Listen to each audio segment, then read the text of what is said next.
बिस्मिल्लाहिर्रहमानिर्रहीम। अस्सलाम वालेकुम नाज़रीन इकराम, मैं हूँ शाहिद महमूद नासिर और आप देख रहे हैं मेरा फेसबुक और यूट्यूब चैनल।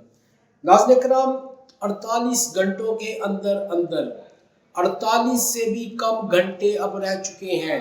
48 घंटों से भी कम घंटों के अंदर, यूँ समझ लें कि 30 से 35 घंटों के अंदर अंदर वज़ीर आज़म शहबाज शरीफ को ये पैगाम पहुंचा दिया गया है कि 48 घंटों के अंदर अंदर आपने आर्मी चीफ की समरी तैयार करके अरसाल कर देनी है। कहाँ अरसाल करनी है ये आप जानते हैं कि सदर ममलकत के पास वो समरी जाती है। 48 घंटे का अल्टीमेटम दे दिया गया है शहबाज शरीफ को। हालांकि वो इस वक्त कोरोना की बीमारी में मुब्तला है। मुबैना तौर पर अब अल्लाह जानता है कि वो रिपोर्ट सामने लाएंगे या नहीं, क्योंकि इमरान खान को तो अपने ज़ख्म दिखाना पड़े कि ये गोलियों के ज़ख्म हैं और मुझे गोलियां लगी हैं, लेकिन अब ये दिखाएंगे कि नहीं, या नवाज शरीफ की तरह यहाँ से जिस तरह वो भागा था भगोड़ा, प्लेटलेट्स जिसके ख़राब हो गए थे, कम हो गए थे, अब उसकी एक भी रिपोर्ट वहाँ से शायद नहीं हुई। अब ये देखना है कि क्या शहबाज शरीफ या राना सनाउल्लाह, जो दिल का दौरा या दिल की तकलीफ में मुब्तला है राना सनाउल्लाह, और शहबाज शरीफ जो है वो कोरोना में मुब्तला है। अभी तक वैसे शहबाज शरीफ के बारे में ये मशहूर था कि इसको कैंसर है, लेकिन अभी तक किसी ने उसकी कैंसर की रिपोर्ट शायद नहीं देखी। अब ये कोरोना की रिपोर्ट भी कोई दिखाएगा या नहीं। जाहिर है ये चोर हैं और हमेशा से झूठ बोलते आ रहे हैं और हमेशा झूठ बोलते रहेंगे।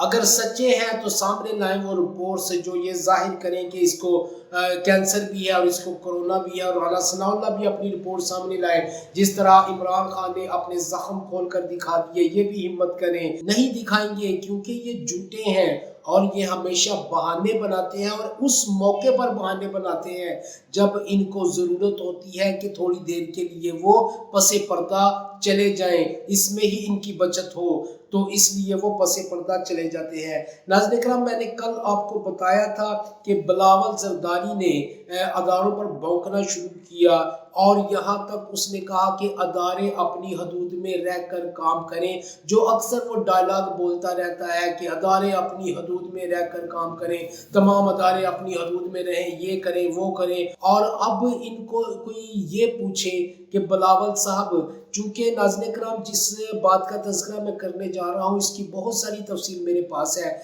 लेकिन मैं इसको ज़्यादा तफसील से इसलिए बयान नहीं करूँगा कि इस वक्त यहाँ उसका तफसील से तज़किरा करना जो है वो गैर ज़रूरी भी है और इसके अलावा ख़तरनाक भी है। और मैं आपको सिर्फ इतना बताता चलूँ कि बिलावल से कोई ये पूछे कि तेरा बाप बाजवा के ससुर के पास क्या लेने जाता है, अगर अदारों से जो उनकी हदूद है उन हदूद में रह के ही काम करवाने में अगर आप समझते हैं कि यही ठीक है, और अगर आपका ऐसा ही मौक़िफ़ है और ऐसी ही सोच है, तो फिर जरदारी बाजवा के ससुर के पास क्या लेने जाता था। बिलावल साहब, इसकी ज़रा तशरीह फरमा दें, क्योंकि आपको बड़ा शौक़ है ये बयान देने का कि अदारे अपनी हदूद में रहें। यानी ये जो पिछले 6 महीने गुजरे हैं तब आपने ऐसा कोई बयान नहीं दिया कि अदारे आपकी हदूद में रहें। अब जब आपके सरों से वो दस्ते शफ़क़त हट रहा है तो अब आपको याद आ गई है वो अपने वो पुराने डायलॉग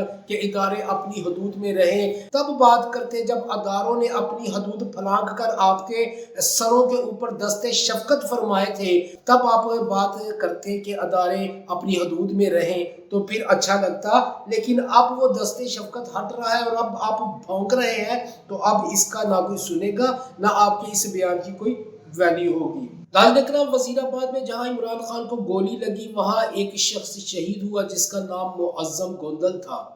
वो मुअज़्ज़म गोंदल जिसके बारे में कहा जाता है कि इसको उस हमला आवर की गोली लगी जिसको पकड़ा गया और उसी की बंदूक से उसको गोली लगी। लेकिन हैरानकुन तौर पर जो शवाहिद सामने आ रहे हैं वो ये बताते हैं कि जो गोली मुअज़्ज़म शहीद को लगी वो गोली उस हमला आवर की बंदूक से निकली हुई गोली नहीं थी, बल्कि ये किसी बड़ी गन की गोली थी और ये किसी स्नाइपर ने मारी थी। बल्कि अब किसी हद तक इन खदशात का इजहार किया जा रहा है कि असल में वो गोली जो मारी गई थी वो उस हमला आवर को मारी गई थी ताकि वो मौके पर ही मर जाए और बात यहीं पे ठप हो जाए।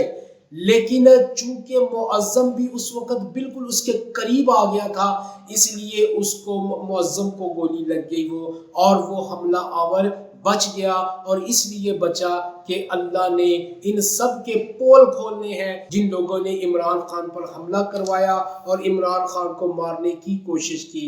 नाज़रीन किराम, इसके अलावा आप सुन रहे हैं कि मीडिया के ऊपर किस तरह इमरान खान के बयानों का जो है उनको बदल के, उनका जो पोस्टमार्टम करके और नए सिरे से उनको ईजाद किया जा रहा है। यहाँ तक कि बड़े बड़े जो मीडिया के अदारे हैं हमारे, ख़ासतौर पे जियो और उसके बाद दी न्यूज़ और डॉन वगैरह, इन्होंने जिस तरह अपने अखबारात में इमरान खान के बयानात को तोड़ मरोड़ के पेश किया है, जो ख़ास तौर पे उन्होंने उस फॉरेन सहाफ़ी को इंटरव्यू दिया, उसके हवाले से भी उनके बयानात के बारे में मैंने कल भी बात की थी।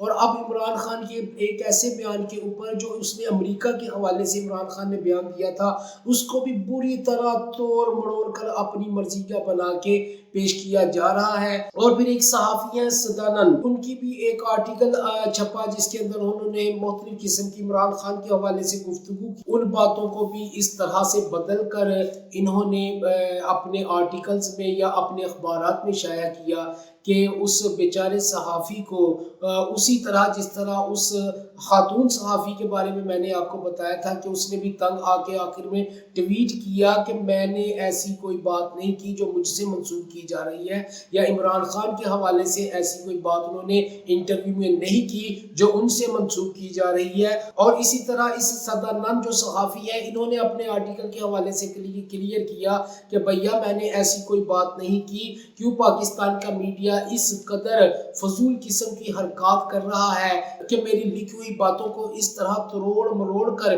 पेश कर रहा है। आखिर पाकिस्तान का मीडिया चाहता क्या है, आखिर पाकिस्तान का मीडिया इस कदर गलत रिपोर्टिंग क्यों कर रहा है। लेकिन इन सदानंद साहब को नहीं पता कि पाकिस्तान के अंदर बिकाऊ तवाइफों की तरह की यहाँ सहाफ़ी बैठे हुए हैं।